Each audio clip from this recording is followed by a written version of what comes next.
read to you two versions of this scripture lesson. One from the same version that's in the pew, and the other from the Revised English Bible. First from the New Revised Standard Version. When Jesus entered Capernaum, a centurion came to him, appealing to him and saying, "Lord, my servant is lying at home, paralyzed, in terrible distress." And he said to him, "Shall I come and cure him?" The centurion answered, "Lord, I am not worthy to have you come under my roof, but only speak the word, and my servant will be healed.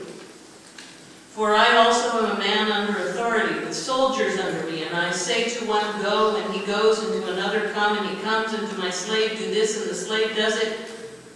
And when Jesus heard him, he was amazed, and said to those who followed him, "Truly I tell you, in no one in Israel have I found such faith. I tell you, many will come from east and west, and will eat with Abraham and Isaac and Jacob in the kingdom of heaven, while the heirs of the kingdom will be thrown into the outer darkness, where there will be weeping and gnashing of teeth." And to the centurion Jesus said, "Go, let it be done for you according to your faith." And the servant was healed at that hour. And reading again the same story. Hear the difference in the translations.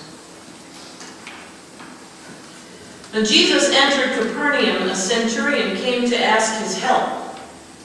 "Sir," he said, "my servant is lying at home, paralyzed and racked with pain." And Jesus said, "Shall I come and cure him?"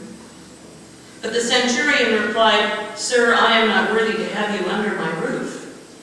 You need only say the word, and my servant will be cured. I know, for I am myself under orders, with soldiers under me. I say to one, 'Go,' and he goes, to another, 'Come here,' and he comes, and to my servant, 'Do this,' and he does it." And Jesus heard him with astonishment, and said to the people who were following him, "Truly I tell you, nowhere in Israel have I found such faith. Many, I tell you, will come from east and west to sit with Abraham, Isaac, and Jacob at the banquet in the kingdom of heaven.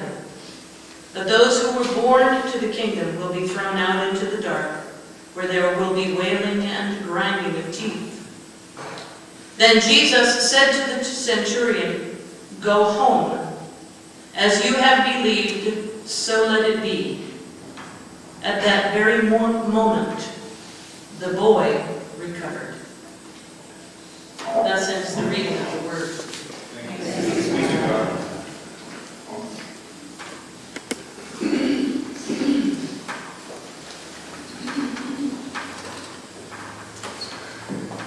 In Matthew's Gospel, we've gone through different sections of it. We've gone through the birth section of Jesus. We've gone through the teaching section about prayer and about piety. Now we've come to chapters 8 and 9, which recount 10 miracle stories. And in the first 3 miracle stories that are recounted in chapter 8, interestingly enough, the 3 first miracles of the 10 are to people who are marginalized. That is, who are on the outskirts of society. The first person to be healed in the beginning of chapter 8 is a leper. Now, as all of you know, lepers, were hands off. Don't touch them because what? Leprosy was contagious. Not only that, if you had leprosy, it was believed that you had it because God had bestowed it upon you. For some unpardonable sin, you were condemned to live as a leper.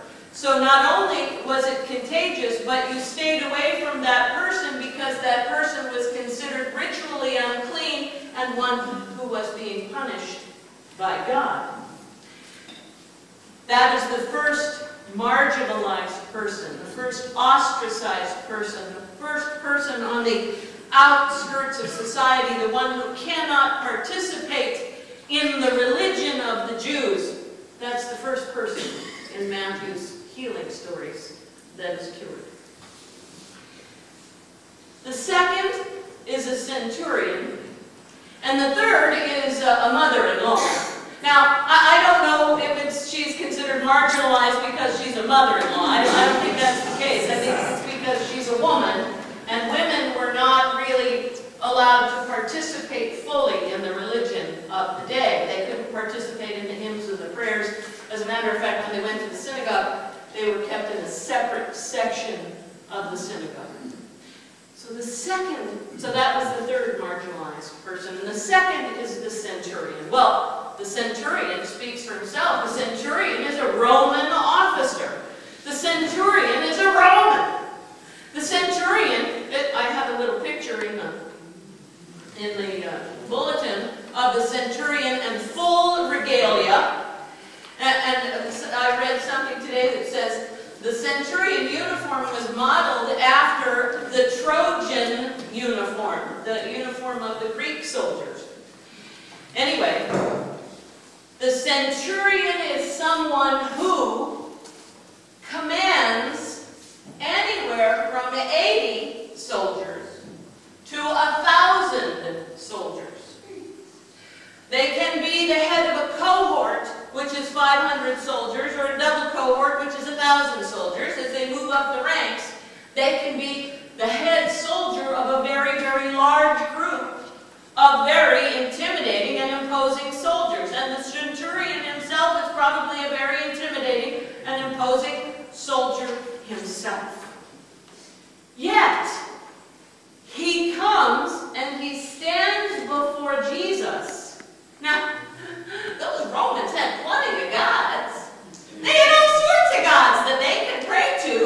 My heavens, they had Apollo, who was the god of healing, and Jupiter and Juno. Jupiter, the king of the skies, and Juno, his wife, the queen of the skies.